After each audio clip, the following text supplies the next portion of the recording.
Olá, queridos, a paz do Rei Jesus, tudo bem com vocês? Sejam bem-vindos ao nosso podcast Cartas Vivas. Oi, gente, tudo bem com vocês? Como é que vocês estão? Sejam todos muito bem-vindos. Aqui é o Jackson e hoje trouxemos o Dr. Disseu, ele que é o nosso amigo pessoal, advogado no meio secular, mas também é evangelista e profeta. Seja muito bem-vindo, Disseu, que Deus possa te usar, deixa Deus fluir através da sua vida para trazer glória neste lugar, amém? Amém. Disseu, como você descobriu que você era profeta antes de tudo? Porque nós sabemos que você é usado poderosamente nesse nível assim, mas como você descobriu que você tinha esse chamado? Ai, meu Deus. Uma boa tarde a todos. Estou muito feliz de estar aqui com meus amigos, a Dani e o Jackson, né? E nós estamos aqui para fazer esse podcast. Então, assim, foi bem depois da minha conversão, não foi logo de cara, né? Depois que eu me converti, depois eu recebi o batismo nas águas, depois o batismo com o Espírito Santo. E depois um dia, né, eu andando na rua, tinha uma mulher do outro lado da rua, eu não vou lembrar detalhes, né? Mas aí veio na minha mente, fala isso pra ela, assim, assim, assim, assado. Mas eu falei, não, eu não conheço a mulher. Sim. Eu vou falar isso que tá na minha mente, a mulher vai falar que eu tô louco, será que é coisa da minha cabeça? Mas não tinha sido a primeira vez, já tinha acontecido e eu tinha falado, eu acho que é coisa da minha mente, depois peguei e não falei. E daí eu peguei, dessa vez falei, quer saber, eu vou falar. Aí atravessei a rua e falei pra ela. E a mulher, em prantos, começou a chorar de uma forma, assim, inconsolável. Eu falei, mas por que a senhora está chorando? Ela falou assim, porque exatamente é isso que eu estou passando na minha vida, né? Ela falou que exatamente aquilo que ela estava passando na vida dela. Não que eu soubesse alguma coisa da vida dela, ou que estava passando, ou que Deus já revelasse o que ela estava... Não, só aquelas palavras que eu falei. E ela já ficou assim, aí eu fiquei mais assustado ainda, né? Eu fiquei mais assustado, falei, meu Deus, o que é isso que está acontecendo, né? E daí depois foi, assim, nos trabalhos de evangelismo, nos trabalhos da igreja, nas pregações, nos cultos, aí Deus foi aprimorando o mistério, né? Vai fluindo o dom. No começo também a gente tem umas bobeiras, umas criancices, né? Sim. Porque a gente é menino, a gente ainda não tá sabendo lidar com aquilo direito, né? Às vezes ainda a dúvida ainda havia quando é ou quando não é, né? Aí depois, mais tarde, Deus dá o discernimento de espírito, a maturidade. Aí você vai crescendo aos poucos, né? Isso, aí você vai crescendo, você vai pedindo para Deus, ó, eu quero ser usado sim, mas, né, não quero envergonhar o teu nome, também não quero complicar a vida de ninguém, também não quero retaliação pro meu lado, nada. E aí você vai desenvolvendo, né, esse mistério.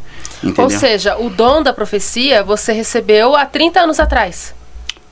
Eu tenho 30 anos de convertido, foi há mais ou menos 28 anos atrás. Então fazia uns 2 anos que você trabalhava. Mas o primeiro chamado do meu ministério foi de intercessão.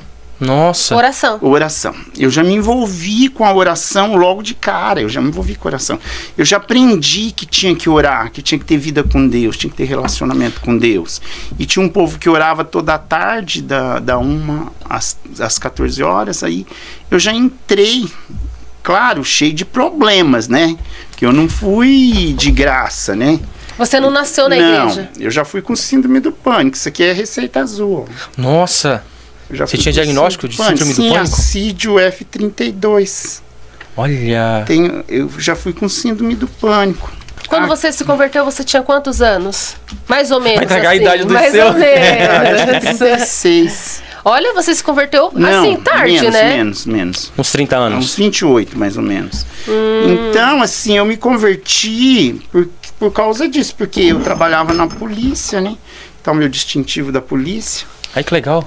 Aí, durante uma rebelião de presos, né? Depois de uma fuga de presos que já tinha acontecido, que a polícia militar tirou. Sim. Você era carcereiro? A minha função era carcereiro policial, como está escrito aí. Olha só, a gente está entrevistando um carcereiro e da última vez a gente trouxe o irmão Ayrton, que foi um presidiário.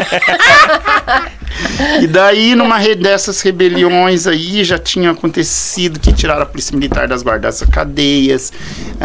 Daí, como tirou a polícia militar, daí começou a ter fugas em excesso. Sim. E o delegado de polícia achava que eu facilitava as fugas, né?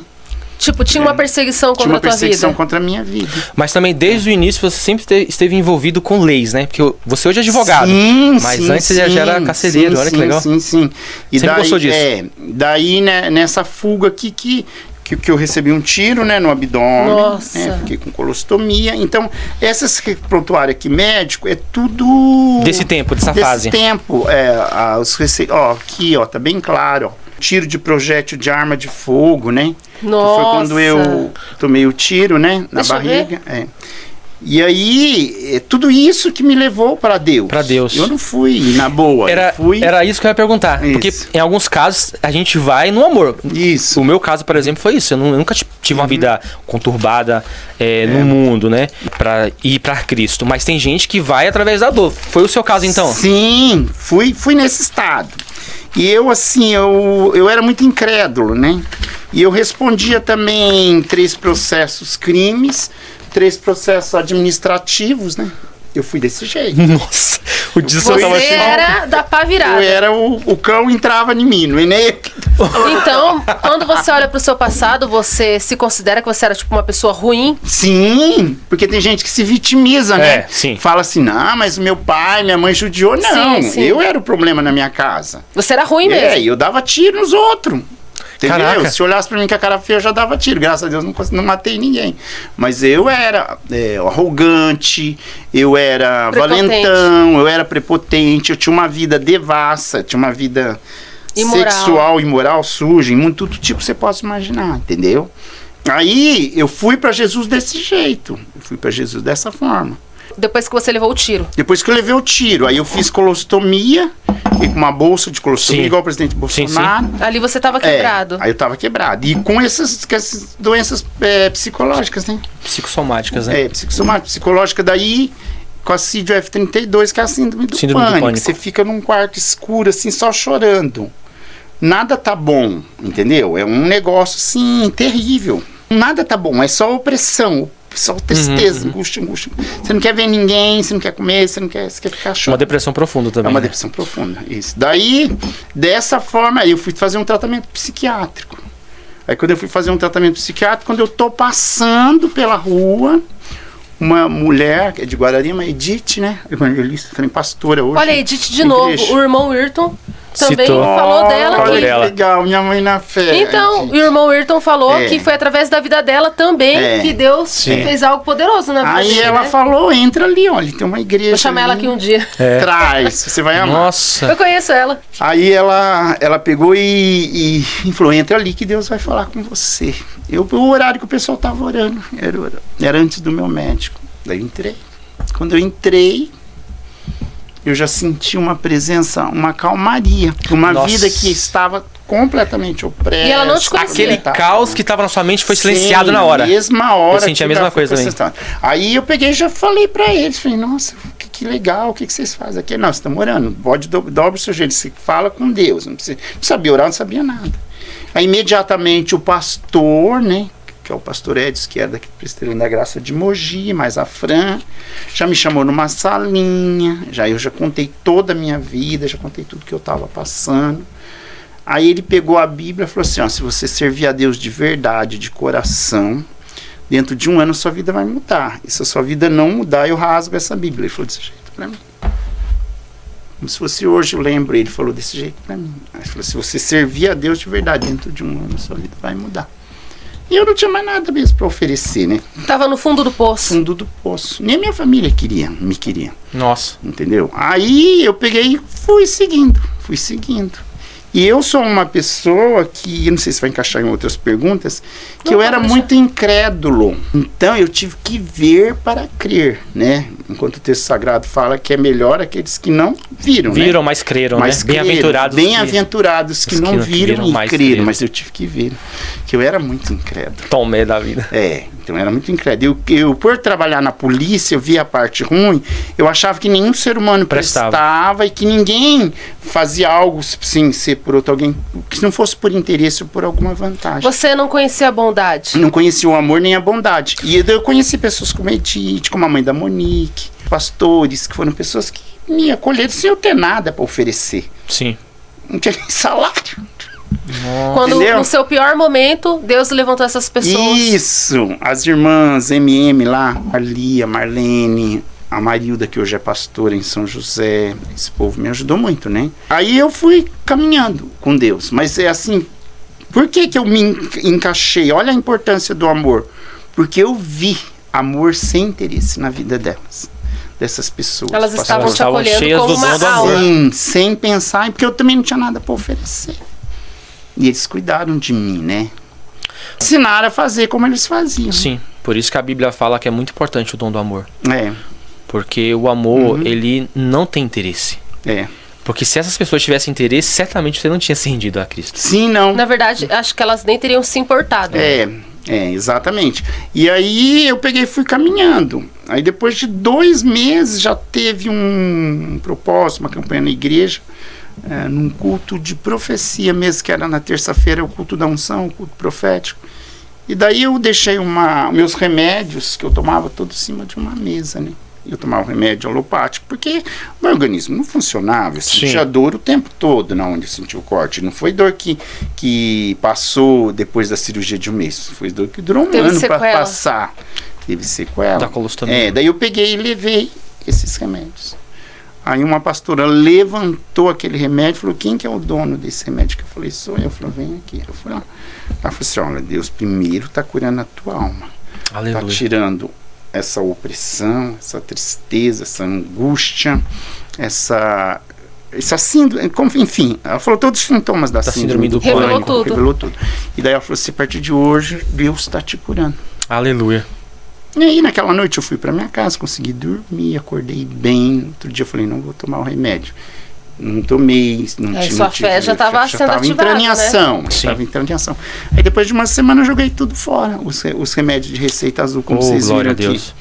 Joguei tudo fora. Por isso que eu falo que tem um Deus que cura, né? Hoje as doenças psicossomáticas, as doenças psicológicas, principalmente a depressão, a angústia de alma, essas doenças terríveis que o inimigo tem lançado aí, tem um Deus que cura. Né? Eu creio. Eu tô falando de testemunho próprio daquilo que eu vivi. Sim, com laudos, né? Isso, tem um Deus que cura, entendeu? E Dirceu, nesses seus 30 anos de cristão, como que é o primeiro amor? Você ainda tem? Você ainda manteve? Eu tenho. Aleluia. Graças a Deus. Ai, meu Deus. É assim, no primeiro amor, é claro que é mais forte, né? Eu assim, eu entrava na igreja, ficava lá dentro, não saía de lá. Principalmente porque quando eu saí, eu já sentia. Quando eu entrei a primeira vez, já senti aquela paz, aquela tranquilidade, né? Aquilo que me oprimia já teve que... Quando eu cheguei, então, eu falava: se eu pudesse, eu ficava só aqui. Eu era o último que saía, era o primeiro que chegava, ainda ia na parte da tarde, né? E toda a minha família foi contra. Você também já passou por isso, né? Eu passei também, como passei também em casa. E toda a minha família foi contra. Ficou louco de uma vez? Pirou mais um sintoma da doença. Mais um sintoma da doença. E meu pai, ministro da Igreja Católica, né? Uhum. E aí, nossa! Chegou pra mim e falou: ó, a partir de hoje você não é meu filho se você continuar com isso. Peguei e fui chorando pro meu pastor. Fui chorando pro meu pastor, né? Você, no mundo, não era uma pessoa boa. Sim. Então, que diferença fez pro teu pai? Não era melhor ele se alegrar de você ter ido pra igreja? Sim, depois ele se alegrou, mas no começo...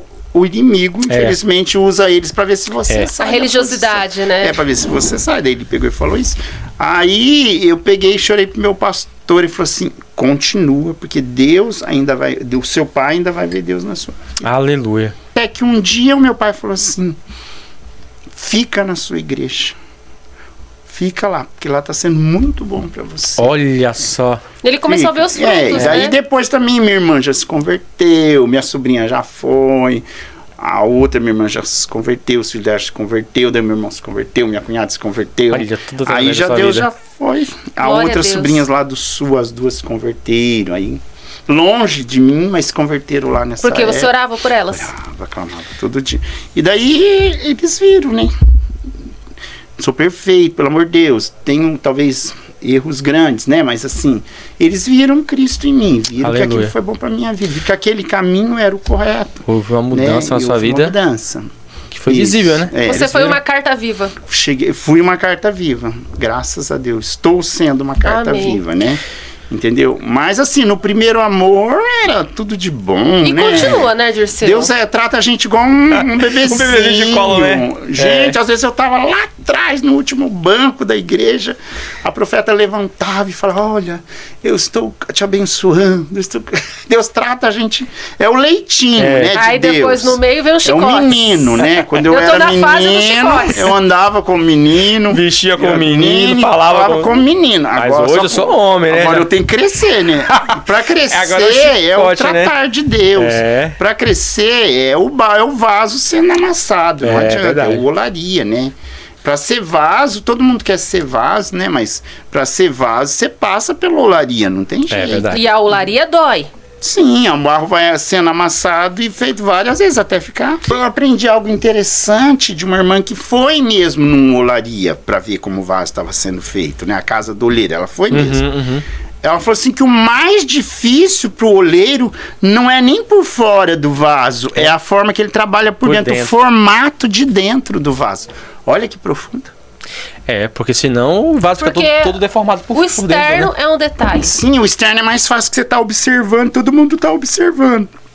Agora, o oleiro, ele não tira o olho do vaso, ao mesmo tempo que ele tá mexendo com o pé aqui para aquela roda funcionar, ele tá olhando lá dentro do vaso, para ver como que tá. É lá dentro que é mais difícil para trabalhar. Interna, né? Isso, entendeu? Então, assim, nós estamos num processo de santificação. Esse é um processo diário de santificação, né? Mas como eu estava falando para vocês, eu tive que ver os sinais de Deus. Daí, logo com 2 meses, eu já senti. Porque dentro de você havia uma sede. Mesmo que você não entendesse. Sim. Mas você já tinha uma sede muito grande, Sim, uma sede eu queria de vida. saber quem era de vida e queria saber também quem era Deus. Você né? queria ver com os seus olhos. Mesmo na tua incredulidade, a sede estava ali, né? Sim, tava. Eu sabia que existia um ser superior, né? Que governava tudo e queria entender, né? E queria entender. Então, e daí Deus foi tratando comigo, né? Deus foi tratando comigo.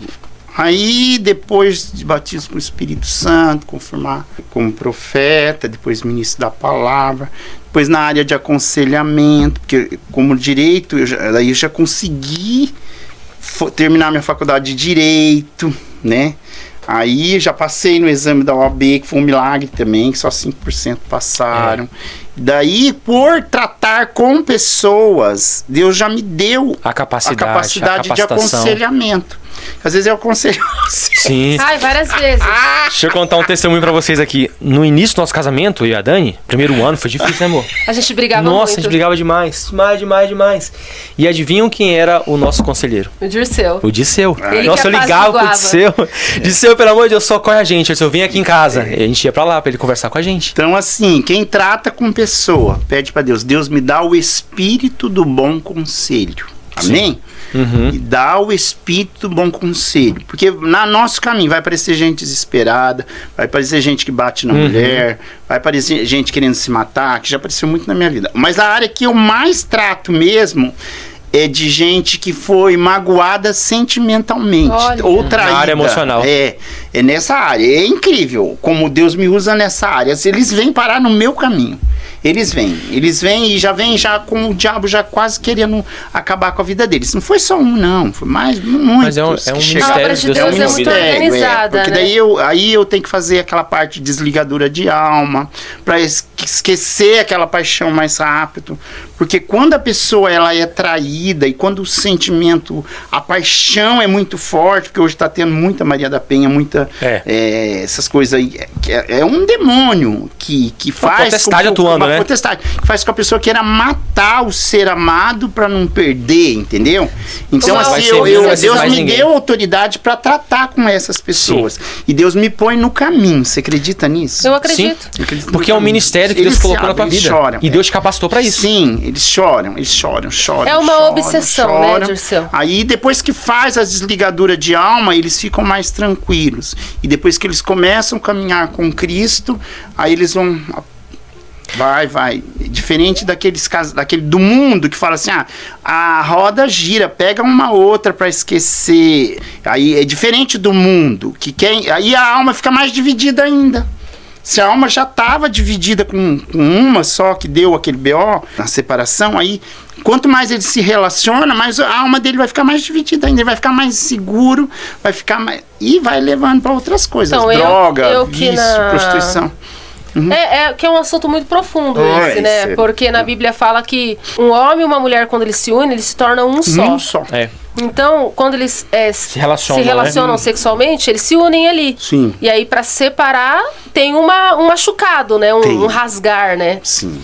E imagina uma prostituta, é um Frankenstein espiritual, né? Quantas ligações não tem, né? Quantas ligações Por isso que tem na ali maioria na das alma. vezes elas tomam calmante, elas têm que encher a cara pra fazer. É um vazio constante. É terrível, é terrível. Daí eu fui pra hora de aconselhamento, depois... Primeira vez que eu preguei, né? Ai, meu Deus! Quis entrar debaixo do púlpito. Não tinha mais gente, já tava ali, tinha como correr. Você foi uma das pessoas que Deus usou pra falar que eu tinha um chamado pastoral. Era chamado evangélico. Apóstolo também. Apostólico. Na sua vida, Deus começou a usar pessoas, porque assim, você falou que Deus te usou assim na rua com uma moça, foi sua primeira experiência. Sim. Você não sabia desse chamado profético na sua vida, nem sabia que existia profetas, né? A minha liderança reconheceu. Sim, mas assim, Deus começou a usar pessoas pra confirmar, Deus chama algum profeta. Sim. Não abre a tua boca, né? Sai da caverna. O que Deus pôs na sua boca. Pode falar que sou eu falando, eu vou garantir as palavras que eu pus na sua boca. Porque nós temos Deus de confirmação, né? E as minhas lideranças também. Tu fala assim, você é profeta. Você é profeta. E, Dirceu, conta pra gente alguma experiência sobrenatural, espiritual que você teve forte, assim, que te marcou. São muitas, eu sei, mas escolhe uma pra dividir com a gente. Tá, uma foi assim. Eu tinha um escritório no centro de Guararema, na rua 23 de maio, até antes da pandemia, né? E daí um dia eu estava trabalhando, aí eu chegava mais cedo, fechava a porta do escritório, dobrava o meu joelho, orava e depois eu ia começar a trabalhar. E assim que eu abri a porta e comecei a trabalhar, apareceram 5 missionários, que eles estavam visitando Guararema naquele dia. Mas um era da Bolívia, outro era do Paraguai, outro era da Argentina, outro era do Chile, eu acho que outro era do Uruguai. Se eu não me engano, falei certo o nome dos países. E cada um ia num lugar. Eles entravam em uma porta. O que entrou na minha escritório era da Bolívia, né? Sim. Mas eu compreendia exatamente, que é castelhano, mas eu compreendia o que ele estava falando. Só que eles vêm com umas coisas para vender, eles dependem daquilo ali para fazer a obra. Sim. Eles são missionários, mas assim, eles precisam vender algumas coisas, pano de prato, caneta, alguma coisa, para se auxiliar a si mesmo, para ter o que comer. Sustento, né? Sustento. E eles ficavam num lugar em São Paulo, aí eles saíram na Redondeza fazer obra. Aí ele pegou, né, e falou. Falei assim, esse cara tá com lorota, eu vou começar a perguntar umas coisas da Bíblia. Vou pôr a prova agora, né?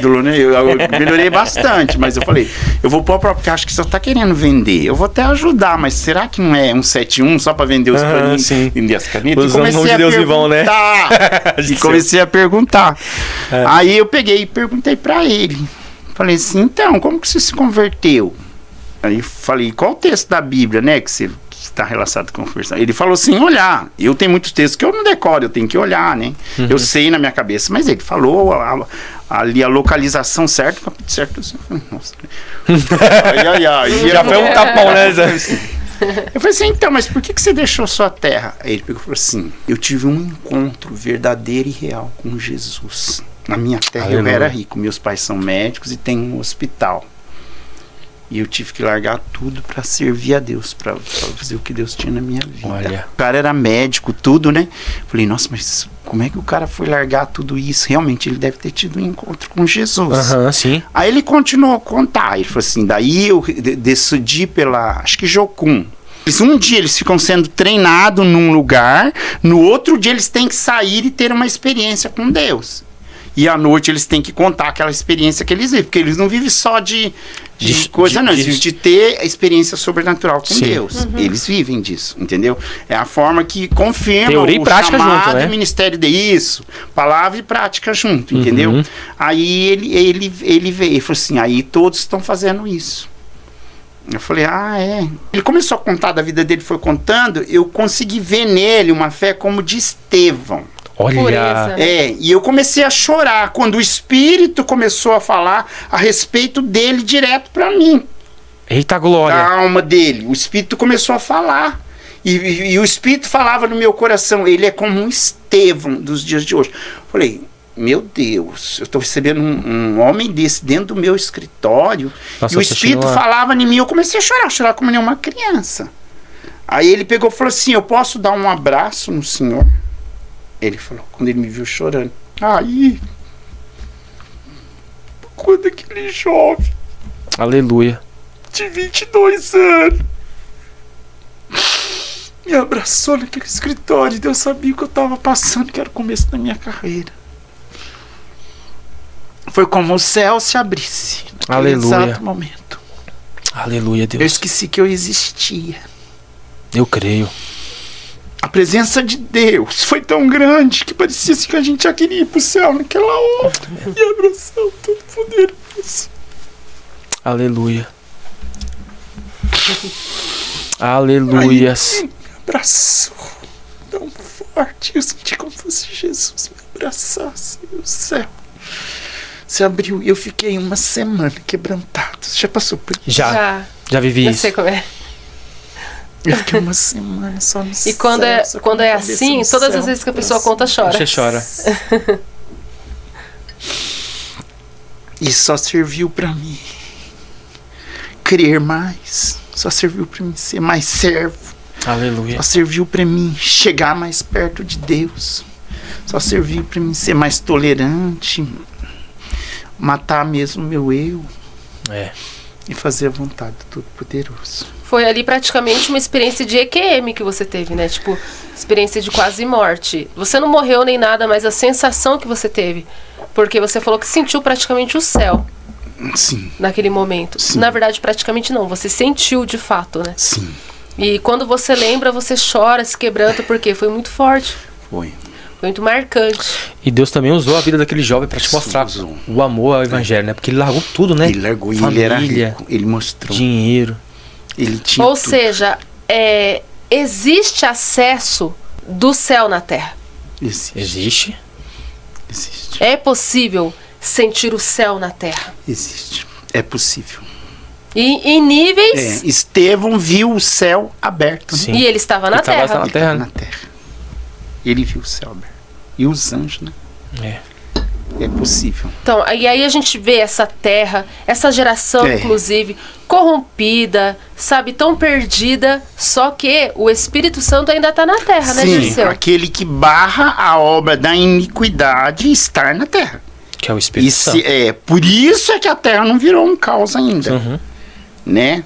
Outra experiência que eu tive foi um sonho que eu tive quando o Espírito Santo saiu da terra.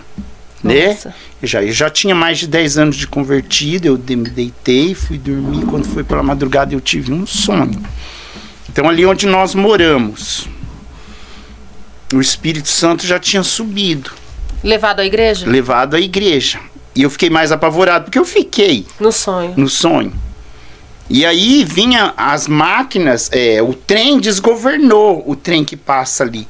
E foi colocando um monte de entulho na frente do trem. Esse entulho na frente deles fazia assim. E ele vinha pra quadra de skate, na pista de skate ali, e tava assim de gente. Eu tava lá. Eu falei, Deus, o que eu tô fazendo aqui? Eu não tenho nem força para interceder para esse povo. Aí Deus falou, no sonho, quando o Espírito Santo subir, quando a igreja subir, o Espírito Santo for, as pessoas não têm nem força para orar, para clamar mais nada. Não, porque quem nos dá força é o Espírito Santo. Não vai ter mais força. E que eu não tinha ficado, era só para mim contar essa experiência. Eu já passei por e entender como vai ser. Aí eu acordei desesperado. Para você entender como que vai ser, né? Isso. Aí eu acordei desesperado.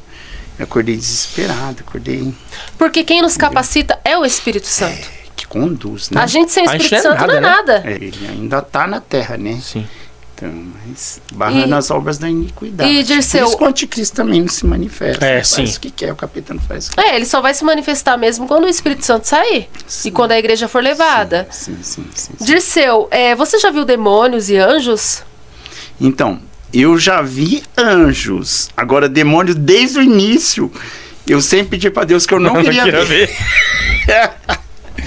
Mas ele já veio, né? Entrou dentro do meu quarto, tentou me enforcar. Eu não vi, mas eu senti aquela opressão, aquela força maligna. E enquanto eu não clamei pelo sangue de Jesus, pelo nome de Jesus, eu não consegui. Parece que o meu ar já estava acabando, parece que eu estava... Sim, a paralisia. É um pesadelo muito ruim, mas ao mesmo tempo real, né? É uma opressão. O corpo inteiro se sentia travado. Opressão travado, não conseguia se mexer. Quando eu falei, Jesus! Aí aquilo me soltou, aí que eu consegui acordar, acender a luz. Você é um profeta. Sim. Então você é a prova de que nem todo profeta precisa ter a visão aberta, mesmo para ver Sim, demônio. não. Visão aberta e visão fechada é uma outra coisa. Não tem nada a ver com... nada Não a é ver. todo profeta Não que a precisa. pessoa não precisa ser profeta também pra... Pra ver também. Porque tem muita gente que acha, só porque ela não vê anjos ou demônios, que ela não tem intimidade ou não vai conseguir chegar ao nível espiritual que outras maiores veem. Sim, não. O que foi o anjo que você viu? Você já viu várias vezes anjo? Já. E Já teve vi algum no que te marcou Todos foram assim? iguais? Já vi assim? no monte, né? No monte que a gente sobe. Sim. Já vi. Já vi também uma auréola de fogo, assim, né? Isso não foi só eu É que verdade, vi. ele sempre fala. Não foi assim, só ele eu que vê. vi. Você foi o Renê, a Márcia, o irmão Maito, o Jackson, né? Não Sim. esse Jackson, o outro Jackson da freguesia. Nós vimos, assim, ficou uma auréola de fogo sobre nós. Que lindo. E nós orando. Quando terminou a última oração, foi sumiu. Mas Deus falou muito forte conosco naquele dia, né? A presença foi muito notória. Pra você ter uma ideia, não acendia só os gravetos, acendia os troncos das árvores. Vocês creem no que eu tô falando? Sim, Lógico que eu creio, eu já vi. Acendia os troncos Inclusive, das árvores. quem me apresentou o monte foi o Senhor. A primeira vez que eu subi no monte foi com o Senhor. E foi o Senhor que me mostrou os gravetos brilhando, essas coisas. Sim. Foi no monte que eu vi o Dirceu pregar pela primeira Porque vez. o Dirceu me conhece desde quando eu sou do mundo. Sim. O Dirceu me conhece desde o início da minha conversão, porque eu me converti na Bahia em 2013. Aí no início de 2014 eu vim pra São Paulo. Aí já iniciei na quadrangular. E aí eu te conheci lá. Só que eu não sabia que você pregava, que você era profeta. Na verdade, eu nem sabia sobre profetas, eu não sabia que existia profetas. Nada disso. Nada.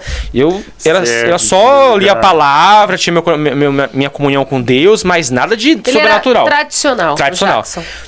E aí foi quando eu comecei a namorar com a Dani, que ela me chamou pra ir pro monte. Aí o fogo aqui passou pra ele.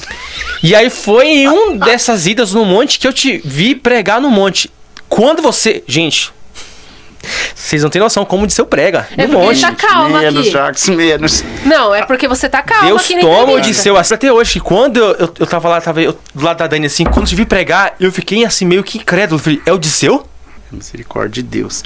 E daí também minha vida financeira também era bem atrapalhadinha, né, Dani? Você lembra que a gente morava lá no Vale e trocava o almoço pra comer? Passava no Vale, né? Não passamos literalmente. Quando o Dirceu me conheceu, quando o Dirceu me conheceu, eu fumava ainda, bebia, e ele vinha conversar comigo. Então o Dirceu viu a Dani a pior fase, né? Já tinha esse feedback, né? Já vinha conversar. A gente era Durango e Kid, né, Dani? A gente trocava marmita, né? Sim, a gente conversava bastante. Vinha a pé, não é perto, não é tão perto do Vale lá, não. A gente descia a pé porque não tinha dinheiro nem pagar um Uber. Sim, Tinha, Dani. Bom pra comer. Você acredita que nós somos a última geração? Eu creio. Eu penso assim. Os sinais comprovam, né? Eu penso que a igreja tem que despertar, porque Jesus a qualquer momento vai voltar. E ele tem falado nos 4 cantos da terra. Eu vou tentar sintetizar algo. Quando falar de guerras e rumores de guerra, é que assim, naquela época tinha guerra, uma guerra bem longe. Hoje não, hoje assim, são guerras constantes. Não só guerra de país contra hoje, mas guerras internas, né? O PCC, os lugares do Higgs. Aquilo é uma guerra. Sim. Entendeu? Então, hoje, quanto mais acentua, vai chegando mais a próxima. Terremotos é um atrás do outro, sempre tem. Né? O mar engolindo a terra, quase todo o ano tem. As enchentes, Rio Grande do Sul de novo, né? Foi devastado. Entendeu? Né? Então, assim, os sinais estão mais acentuados. E para Deus, um ano é como um dia, né? Não é isso que o Sagrado fala. Ou um dia como um ano. O que está dizendo? Deus é atemporal. Ele está acima do tempo, né? Então, tem gente que fala assim, mas todo mundo tem que ser evangelizado para depois a igreja subir. Deus pode fazer isso. E a igreja, amanhã está todo mundo evangelizado. Deus é Deus. Ah, sim. Ele Pra pode cumprir. fazer Ele pode no usar último esse- segundo. Isso, Sim. entendeu? Sem contar que hoje, internet, todos os meios de comunicação, nos lugares mais remotos do mundo, O evangelho já pode ser. ninguém vai ser justificável diante de Deus. Sim. Ah, eu nunca ouvi falar, não vai ter. No Brasil, então, ninguém vai poder falar. Que hoje a Hoje, se você acesso à escorregar, você cai dentro da igreja. Lá em Guararema mesmo, tem muita igreja, né? Igreja. Na verdade, não tem nem bar lá direito. Graças a Deus. Eu fechou sempre, bastante bar. costumo falar assim, eu cresci em um lar que não era evangélico e nem muito menos cristão. Porque minha família falava que era católico, mas não praticava. Mas assim, do que eu lembro de pessoas que pregavam o evangelho, sempre falavam, Jesus está voltando, Jesus está voltando. E eu ouvi aquilo como uma frase já gravada, Genérica. um clichê, vamos dizer assim, e não sentia nenhuma mudança, e não fazia efeito na minha vida. Só que hoje, Disseu, não é mais essa frase que impacta a minha vida, é a atmosfera espiritual que está no mundo. Exatamente. Porque quem é espiritual Dá já pra está ver. sentindo. Sim, com certeza. Não precisa mais que nem fale, Jesus está voltando. Sim. A atmosfera espiritual está gritando isso. Tanto que a palavra de Deus diz que a natureza ela está ansiando pela manifestação dos filhos, mas ela também grita e geme como dores de parto. Você sente isso na natureza. Sim. Você vê na atmosfera, né? Sim. E os sinais mesmo, que coisas que não. naturais que estão acontecendo em várias partes do mundo. E até quem no não Brasil, é crente, fala já. Fala, Que o até mundo quem não não tá conhece a Bíblia, o Evangelho. Até quem fala não é que crente fala, esse mundo não tá normal. Exatamente. Já virou percebeu. até, tipo, frase, o povo fala, volta logo, Jesus. Essa semana eu fui em um lugar que eu tava fazendo, pagando algumas contas que eu fiz lá da construção. E eu conversei com uma pessoa que ela não é evangélica, não tem conhecimento bíblico, porque eu conheço ela. E ela chegou pra mim e disse assim, cara, você tá percebendo que tá muito estranho o tempo, o mundo tá muito estranho. Isso aqui é a volta de Jesus, né? Como o pessoal da igreja fala, né? Porque tá muito estranho o tempo, tá meio virado. O próprio. Então você vê que o mundo já está gritando até isso. O mundo já tá Até o mundo tá percebendo. que Jesus vai voltar. Né? Então como é que o pessoal que tá na igreja não desperta ainda, né? Então, isso que eu ia te perguntar, Dirceu. Você que tá há 30 anos já no evangelho, muita experiência com Deus, já passou por muita coisa. Você olhando a igreja atual, você acha que a igreja tá pronta para o arrebatamento? Eu entendo assim, que não é todo mundo que está na igreja que vai ser salvo. Sim. Isso daí é óbvio, tá na palavra, né? Parábola das 10 virgens, 5 são honestas, 5 são prudentes. Não é 5 sobe, 5 Sim. não. Onde Então houver 2 dois, na um moinha lá, um fica, fica, outro fala, outro estão vai. 2 dormindo. Então não vai todo mundo. Você acredita que metade da igreja vai subir? Se subir a metade, nós já estamos... Eu já ia falar agora. Nossa. Eu acho que vai um terço, se for. Se for a metade, nós já estamos no louco. Porque Entendeu? é muito Porque, estreito. Né, mas Dirceu? vai ter a segunda vinda. Ah, mas eu aí, quero ir no arrebatamento. Que daí Eu não nessa quero segunda ficar, não. vinda, só um que for muito Marte mesmo que vai conseguir subir. Mas tem uma grande Só que multidão. também acontece vai aos salvos da aquilo que tribulação, está né? escrito na palavra com a igreja, né? A igreja guiada pelo Espírito Santo. O que está na palavra? Né? Por aumentar a iniquidade, o amor de muitos se esfriará. esfriariam. Então a iniquidade aumenta muito. Verdadeiramente acontece como nos tempos de Noé, né? Sodoma e Gomorra, né? Para falar o português claro, Sim. né? Então assim, tá acontecendo em todos os níveis. E vai piorar. Né? Vai piorar. O esfriamento do amor. Segundo lugar, os escândalos de todos os níveis, né? Mas ai daqueles que vêm por onde for vem motivo de o escândalo, né? Mas vem o escândalo. O escândalo afasta as pessoas do caminho da verdade. O diabo Sim. aproveita isso para não deixar a pessoa se converter. E os maiores escândalos estão envolvidos geralmente na área financeira, né, Dirceu? E sexual. E sexual. Que, né, E trocar por mais imoralidade. novinha e divorcio da minha costela ali, né? E Que não pego uma resiste mais a tentação, novinha né? E vou lá e caso de novo na Sim. igreja. Quer dizer, essa licenciosidade que no meu tempo, quando eu converti, não tinha. Né? E, Muita lascívia. Muito divórcio, muita separação, muita traição. A internet é muito mais destruidora do que construtiva. Tem mais Sim. falso profeta na internet do que Sim, verdadeiro. e também leva mais ao pecado do que a Deus. Muito engano. Muito engano. Muito engano. E muitos casamentos sendo destruídos, muitos ministérios sendo destruídos. Já que tem gente que está perdendo o ministério por causa daqui, ó. Gasta maior tempo aqui, não gasta com isso Ih, aqui. tá falando entendeu? comigo, Deus. Não gasta com Já isso fala aqui, isso agora. entendeu? Então, Eu fico muito aí, emocionada. ó, isso aqui, ó, destrói família. Isso Eu, aqui destrói saúde. Já foi comprovado que se você dormir do lado dele, dá B.O. na terra. Não é pra você dormir com ele perto, que atrapalha até o seu desenvolvimento. Inclusive, semana passada mesmo, eu tive uma conversa com nossos seguidores, que a gente tem um grupo no WhatsApp, que a gente prega o evangelho lá com eles, evangeliza. E eu falei pra eles, olha, nunca coloquem o ministério de vocês acima da família. Cuidem da família de vocês. Cuidem dos vossos casamentos, dos vossos filhos. Não fiquem muito no telefone. Os jovens da igreja, eles não conseguem ficar sem celular. Pois é. Até gente velha, né, Dirceu? Mas tinha um tempo que não tinha celular. Não é? A gente sobreviveu. E como? Eu acho que a vida era melhor. Então, era uma sociedade mais saudável. Agora sim, eu tenho tempo para aqui, mas eu não tenho tempo para orar, não tenho tempo para ler a Bíblia, não tenho tempo para ter uma conversa com meus pais, para comer junto, porque às vezes tá comendo e tá aqui. Dirceu, mas enfim, tá tendo... ocupou um grande espaço na vida dos crentes. Mas tá tendo um movimento que eu acho muito legal, que eu quero fazer parte desse movimento, inclusive...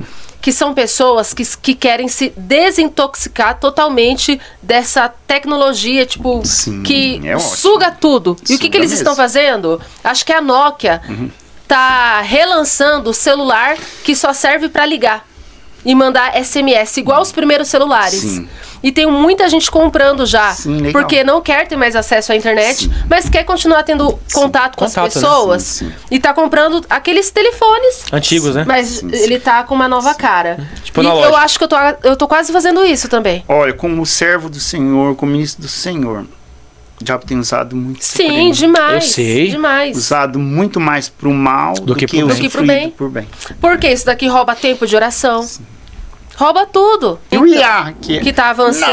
Nossa, quando chegar o IA Já chegou. Quando todo mundo começar a usar mesmo, aí o demônio vai se andar mesmo. Só que assim, isso tudo encaminha pro que a Bíblia já fala. O chip. Exatamente. O chip. Por quê? O dinheiro tá acabando, né, Dirceu? Em nota. Já existe impresso, coisa para acabar com o dinheiro. No Congresso, né? Para encerrar dinheiro mesmo, digital. Né? Fazer uma moeda única digital, né? Isso. Olha aí a Bíblia cumprindo. Sim. A Bíblia fala do chip, ó, faz tempo. Dirceu, vou te fazer mais uma pergunta aqui. Como discernir uma falsa profecia ou uma verdadeira profecia? Então tá, vamos um pouquinho de Bíblia. Por favor, fica à vontade. Oh, meu Deus. 1 Coríntios 14. Mas o que profetiza fala aos homens, para edificação, para exortação e consolação. Amém? Amém. Então, quando o profeta profetizar, vai ter que ser para essas três coisas. Se for disso, é de procedência maligna. Para edificação, a profecia não pode destruir ninguém. Mesmo que seja correção. Então, mesmo que seja correção, mas a correção de Deus não é igual a correção do homem. Não é para matar, né? Não é para matar. Então, assim, correção é para edificação. Então, ela não vai matar quando ela é a verdadeira profecia.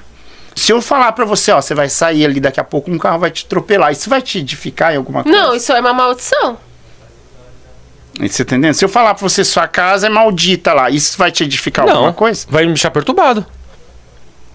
Deus não é Deus de confusão, né?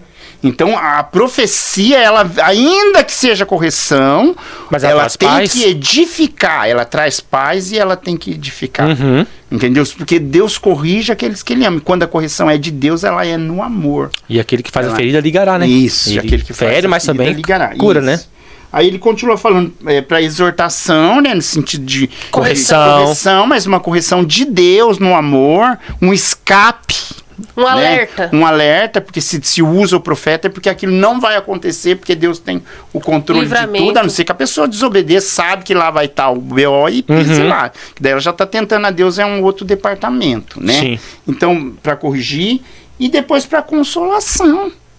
Né? Quando você tá quebradinho, que você tá só o pó da rabiola e Deus liga alguém, ou no culto, ou num trabalho, uma pessoa chega e fala, ó, Deus...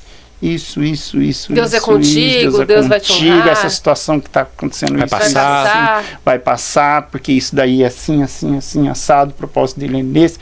E você se alegra, você sai de lá outra pessoa, sai de lá... Porque ele é Deus da vida, né? Ele é Deus da vida, sim. Né? E já te entregaram falsa profecia? Ah, muitas. Mas eu fui ter discernimento não logo de cara. Eu fui começar a ter discernimento, porque o Espírito testifica, né? A Bíblia diz que o Espírito testifica. Eu fui ter discernimento depois de uns 10 anos de convertido, né? Foi então através hoje da maturidade também espiritual, não recebo né? qualquer coisa, entendeu, Dani? Também não ofendo ninguém, entendeu? Também, mesmo que a pessoa sei que falou na carne, o Espírito já testificou no meu coração que não é, a pessoa falou na emoção ou na carne, eu não ofendo ninguém, eu fico na minha, entendeu? Porque também tem muita criancice também, nem tudo é profecia vinda direto mesmo de Deus. Tem profetas comprados, tem profetas vendidos, tem profetas interesseiros, tem profeta todo tipo também, que você quiser. Ou não? Tem, claro que tem. Você pode escolher hoje. Na verdade, Dirceu, eu acho que existe mais falso profeta do que verdadeiro. Então, né, quando aí ele chama lá, fala, manda chamar Micaías. Aqueles outros profetas lá, tudo falou pra ele que ia ter vitória. Benção, que é vitória. Não era nada disso. O rei só acreditando. Aí, quando Micaías chegou, falou, você quer que eu fale a verdade? Então, você vai não morrer. Vai, que você vai morrer. Não vai, que você vai morrer, entendeu? E na Bíblia fala, né, que ele mesmo disse. Ele falou assim, eu fui no céu e eu vi um espírito de engano que pediu pra Deus permissão para enganar os profetas. Então vamos lá. A função do profeta é um estreito. Porque se ele não falar o que realmente Deus mandou falar, o chicote vai estralar nele. Sim. E se ele também falar, enfeitar e falar aquilo que ele está falando da carne, também, então ele fica num estreito. Ele fica num estreito, entendeu? O ministério profético, ele tá num estreito, porque ele tem que falar o que Deus verdadeiramente mandou. Se ele falar o que ele acha, o que ele falou da carne dele, ele também vai pagar um preço. Paga o preço. Sim. Então ele tem que estar muito alinhado mesmo com o Espírito Santo, ele tem que ter mesmo uma vida de oração, uma vida de palavra, né? E Deus não vai trazer profecia fora da palavra. Não. Não existe profecia fora da palavra. Né? A profecia tem que estar em concordância com a palavra de Deus, né? A profecia tem que estar com concordância da palavra de Deus. Já teve gente que... Deus já abriu o seu... Eu escutei isso diante de Deus aqui, de vocês. Deus já abriu o seu sepulcro, viu? Nossa. 7 dias. Misericórdia. Ainda bem que tinham uns irmãos mais espirituais junto, mais entendido, né? Que aí me chamou num cantinho. Pra você? Falou pra mim. Eu, no começo da minha fé, você já pensou que risco que eu tinha de confundir? Podia matar a sua fé. Aí os irmãos mais velhos chegaram e disseram, isso aí não foi de Deus, não, pode ficar tranquilo, descansa, né? Pode ficar tranquilo, o irmão falou na cara. Né? Ainda bem que nessas horas, ainda bem que nessas horas sempre Deus coloca pessoas experientes do nosso lado. Porque no início da conversão, a pessoa está muito despreparada, então ela não tem discernimento para saber o que é e o que não é de Deus. Por isso tem que ter um discipulado. Um novo convertido não pode ficar sozinho. Ele precisa estar do lado de pessoas experientes. Senão ele é bombardeado, não aguenta. E outra coisa também, já que nós estamos falando de igreja, que eu acho que a igreja não cumpre também, ou cumpre muito pouco, é essa parte, o fazer discípulos. Sim. Né? Eu, graças a Deus, tive excelentes pessoas que me ajudaram, que me ensinaram, que também me dediquei, né? Fiz vários cursos. A maioria das coisas que eu sei foi na raça. Então, é mais difícil aprender na raça, mas eu apanhei muita muito. Gente que falou, o caminho é aqui, você tem que fazer aqui, estuda isso aqui.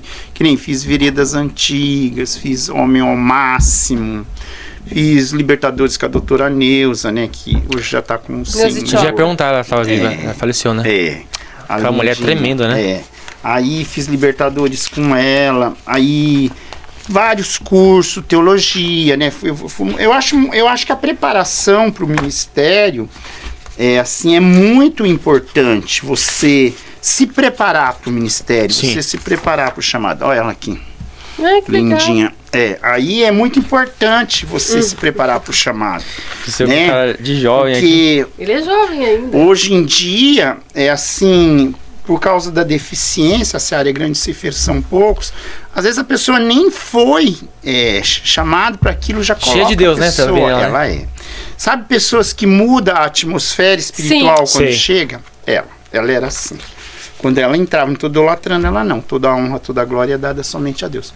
Quando ela entrava, o mundo espiritual transformava. Outro dom que Deus me deu, pela sua infinita misericórdia e graça, é saber o mundo espiritual, sentir o mundo espiritual. Sentir quando a igreja está precisando, a questão de intercessor também, né? Mas assim, a atmosfera espiritual. Sabe aquele culto que se arrasta? Céu de bronze. Céu de bronze, então. Eu sinto também. Entendeu? Eu sinto também. Aí, também então, tem assim, essa intercessor sensibilidade. tem isso. Então tem essa sensibilidade de chegar assim no ambiente e sentir o ambiente. Porque são pessoas... muitas vezes Deus até fala no meu coração. São pessoas realmente espirituais, né, Dirceu? O cristão, ele tem que ser espiritual, né? Sim. Ele tem que cuidar da vida espiritual, né? Sim, e assim, investir no seu ministério, né? Investir no seu chamado. E as igrejas também apoiarem, né? Por exemplo, tem algo na minha igreja que não tem, vou trazer alguém que saiba lidar com aquilo, principalmente com família, né? Que hoje é muito assolada, né? Não só aquele culto de casais, não só aquele culto de irmãs. Uma vez no ano, né? Uma vez no ano, tratar com a família. Áreas específicas. Áreas específicas. Porque um pregador, ele não é preparado para todas as áreas. Cada um tem uma função. E com certeza, o texto lá, um é corpo, outro é nariz, outro é boca, né? Sim. O corpo, né? Sim. O corpo precisa do corpo, entendeu? Sim. Então, muitos por orgulho, né? Não chama outro alguém, o corpo que cura o corpo. Então, assim, não tem que... Por exemplo, eu tenho uma área que Deus me levantou. É uma área que Deus realmente me usa para tratar mesmo, que é a imoralidade sexual. Sim. Eu tenho chamado para isso, eu prego sobre isso. E Deus, você venceu isso. Deus me usa realmente. Autoridade pra entendeu? Mas é um assunto que é muito... As igrejas vê como tabu. Mas as pessoas precisam desse tratar. Precisam. E Deus me capacitou para falar de um jeito que não escandaliza, que não envergonha, porque Ele me preparou para isso. Mas existem muitas portas fechadas para esse assunto, Dirceu. Que tem muito tabu dentro da igreja ainda. Tem igreja que se você pregar sobre isso, ela nunca mais chama. Não, teve um dia que eu tava numa igreja, Dirceu, e foi inclusive da Maria Gomes, né, tadinha? E ela é muito certinha com as coisas de Deus, né? E aí eu fui e falei, no meio da pregação, falei sobre esse assunto de imoralidade sexual. E eu falei de forma muito aberta. Ela ficou assim, ó, morreu de vergonha. Ela não sabia onde enfiar a cara. Ela ficou assim, ai meu Deus do céu.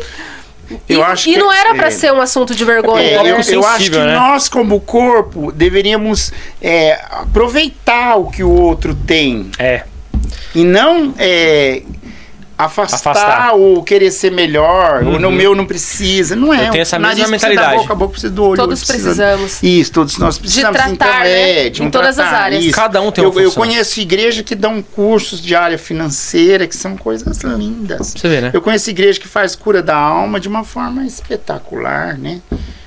Entendeu? Cura filho da alma de uma forma espetacular. Você tá entendendo? Sim. Entendeu? Então, tudo isso dá trabalho. Entendeu? Tudo isso é trabalho. Mas com organização se consegue. Com organização se consegue, mas assim, aí é melhor eu fingir que eu não tenho problema às vezes dentro da igreja do que chamar uns irmãos de fora que vai, na área de libertação principalmente. Sim. Né? Tem igrejas que nunca manifestam demônio. Ó, tem igreja que tem 2.000 membros e nunca manifesta demônio. Opa, tem coisa errada aí. O certo, de verdade, o certo é demônio manifestar em todo culto. Sim, o certo seria, né? O certo seria. Porque todo dia entra gente também, né? Na igreja. Então, principalmente uma igreja. A igreja é um hospital, né? É um hospital. Tem uma rotatividade e muito assim, grande. Então, manifestar demônio não deveria ser um tabu e não deveria ser algo vergonhoso. Por quê? Porque, gente, as pessoas precisam dessa libertação. É igual um berne, né, Dirceu? Sim. Tem que tirar. Tem que tirar o demônio. Tem que tirar e curar aquela ferida ali ainda. Não deveria ser um tabu, né? Exatamente. Não tem manifestação demoníaca. Minha preocupação também é assim, por exemplo, se você, por exemplo, eu sempre falei pra você, já que o seu chamado, Deus me mostra muitas vezes de andar com você, isso. Mas assim, se você não se preparar para esse chamado, não adianta eu chegar e falar, eu vou te consagrar apóstolo agora. Verdade. Não adianta. Tem que eu haver jogo nas suas preparação. costas que você não vai conseguir carregar. Então, muita gente quer título de vaso, quer título de honra, que só quer o título. Mas não se prepara. Mas não se preparam. E porque eu sempre falo também, acho que eu já falei isso para vocês. Primeiro lugar, o céu reconhece. Sim. Primeiro lugar, quem dá o dom, a Bíblia diz que o dom é de Deus. Os dons ministeriais, os dons de 1 Coríntios 13, então os dons são de Deus, ele dá para quem ele quiser, né? Segundo lugar, a igreja reconhece. Fulano, ele faz isso mesmo, ele faz bem. Em terceiro lugar, o céu e o inferno vai ter que reconhecer. Você está entendendo? Mas aí, para o céu e o inferno reconhecer, para chegar nesse nível, tem que ser de verdade, a pessoa tem que estar preparada para exercer aquilo ali, porque Deus não vai pôr um fardo mais pesado nas suas costas que você aguenta carregar. Daí não tem ninguém, vai tu mesmo. Peguei 2 vezes em César de Souza, já é missionário. Já vamos conseguir. Tem muito missionário, entendeu? Então, quer dizer, então aí a pessoa... me procuram, Dirceu. Então, aí depois o ministério frustra, aí a pessoa se perde. A pessoa se desvia chega a ser estraga o casamento. Faz 11 anos que eu me converti, né? E eu tenho promessa para ser pastora. Mas, Dirceu, eu olhando para mim, eu me autoexaminando, eu falo, eu não tô pronta. Sim. Então a gente tem que ter senso. Se autoexaminar. Sabe por quê? Porque eu sou colérica. O meu temperamento não tá lapidado ao nível de ser uma pastora. O meu marido tá pronto. Por quê? Porque ele é calmo, ele é manso. Você estaria pronto. Eu não. Então eu sei que não vai ser agora. Porque eu explodo, Dirceu, ainda. E pastor não pode explodir. Tem que ser calmo. Mas às vezes eu sou igual Jesus, eu pego o chicote aí. Mas é muito raro você fazer isso.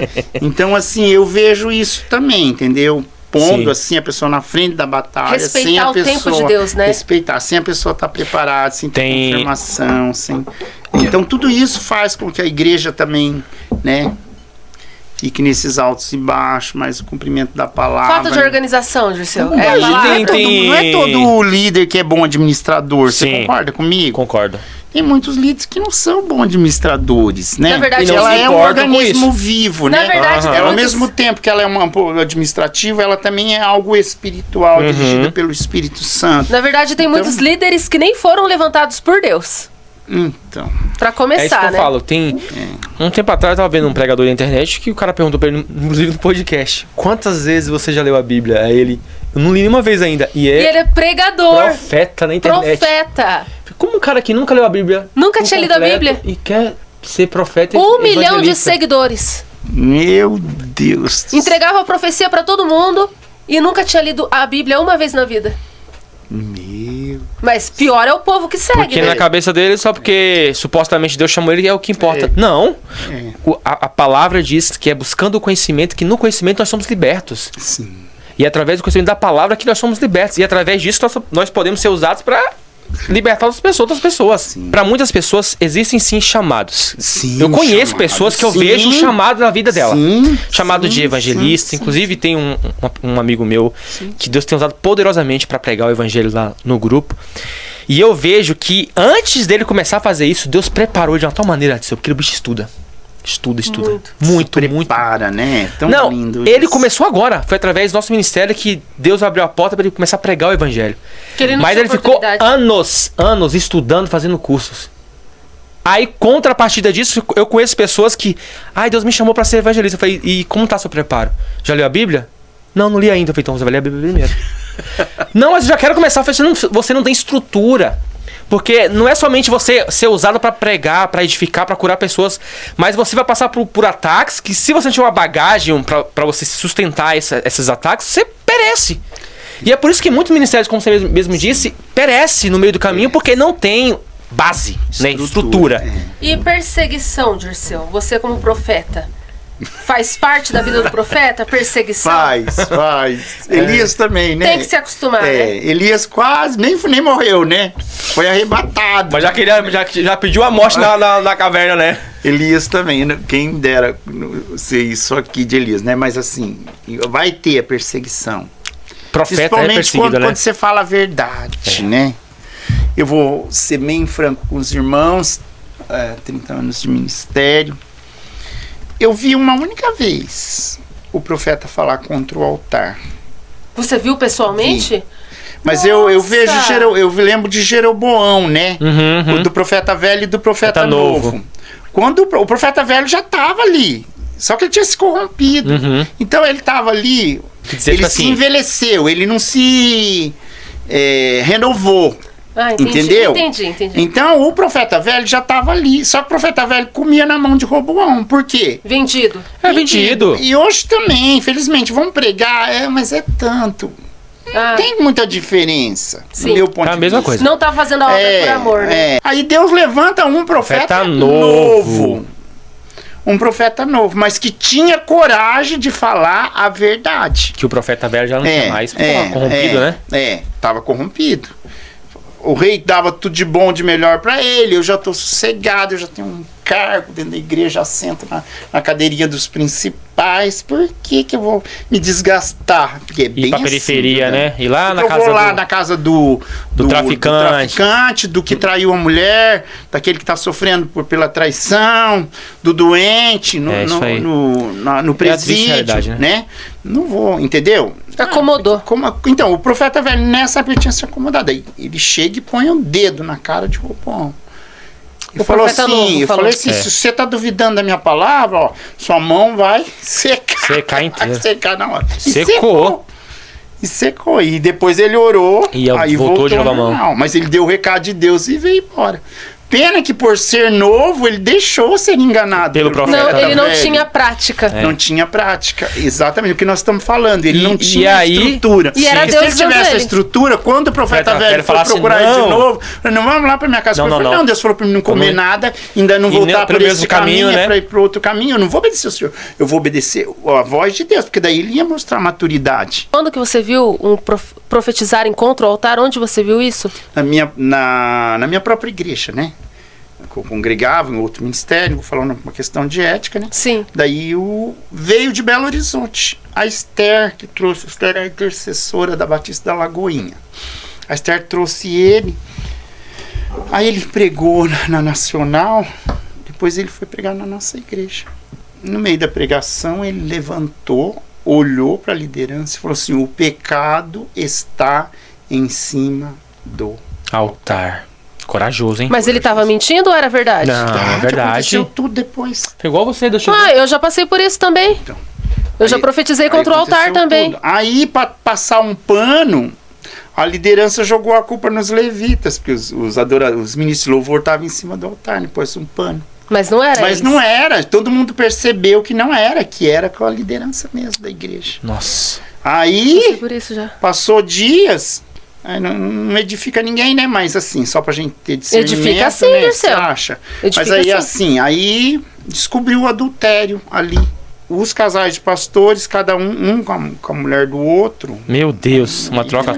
Eu sei que história é essa. Mas enfim, mas assim, lógico, não vou expor. Aí eu e a Gi seguramos um rojão. Essas pessoas teve que sair do altar e não vinha logo um pastor para nos ajudar. A Gi, que hoje está na minha igreja, e a gente segurou o rojão, né?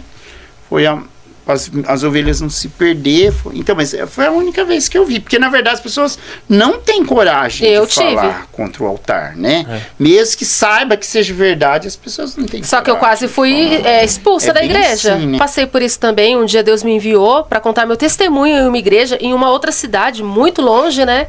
E eu fui. Chegando lá, Deus falou para mim: eu vou te usar como profeta aqui, se prepara. Eita. E aí, eu falei amém. Não conhecia ninguém, só a moça que tinha me convidado. Quando eu olhei para o altar, o Senhor me mostrava pecado no altar e era de adultério. E Deus mandava eu falar assim: se não houver conserto, Ele vai fechar a igreja. E aí eu entreguei. O pastor dessa igreja saiu e nem olhou na minha cara. Eu fiquei tão constrangida, só que aí passou um mês, foi descoberto que o pastor estava traindo a esposa, né? E fecharam a igreja. Tudo que eu falei ali, para a glória de Deus, cumpriu. Então, Deus me deu essa coragem também, Dirceu. Acho que é por isso que eu sou tão odiada, né? Mas e aí a perseguição... E a perseguição vem em dobro. Mas você viu que Deus falou pra consertar, né? Pra ver conserto. Mas Deus pediu conserto. Deus teve uma chance ainda. Deus deu uma oportunidade. Mas não teve conserto. Deus deu uma oportunidade, né? Ô, Dirceu, eu gostaria que você deixasse uma mensagem pros nossos seguidores, ouvintes que estão vendo esse podcast hoje, para as pessoas que estão começando agora no Evangelho. O que você, com 30 anos de bagagem, poderia dizer para as pessoas? Primeiro lugar, o nosso alvo é Cristo. Aleluia. Você está na igreja, se você se converteu ou se você converteu, seu alvo é Cristo. Você tem que olhar para Cristo. Paulo falava, sede meus seguidores como eu sou de Cristo. Ou seja, o apóstolo Paulo, que era o cara, no Novo Testamento, olhava para Cristo. Se você olhar para pessoas, pessoas são falhas, pessoas são frágeis, pessoas podem errar, pessoas podem se decepcionar, né? Mas se você olhar para Cristo, a sua fé for alicerçada em Cristo, se você ter uma vida de relacionamento com Deus, se você ter uma vida de relacionamento com Deus mesmo, você vai longe. Amém. Você vai longe, você Amém. vai permanecer, né? Além de você ter uma vida abençoada, você vai ter a morada eterna com Cristo. Você não vai perder a sua coroa. Naquele grande dia, quando a trombeta tocar, você vai subir e vai morar num lugar maravilhoso, que é o céu. Glória a Deus. E nós nos encontraríamos lá. Aleluia. 2 Timóteo 4, 6-8. Combati o bom combate, completei a carreira, Guardei a fé. Aleluia. Amém. Amém, gente? Que esse podcast edifica a tua fé em nome do Senhor Jesus. Um beijo no coração de vocês e até a próxima. Até, gente. Até, prazer.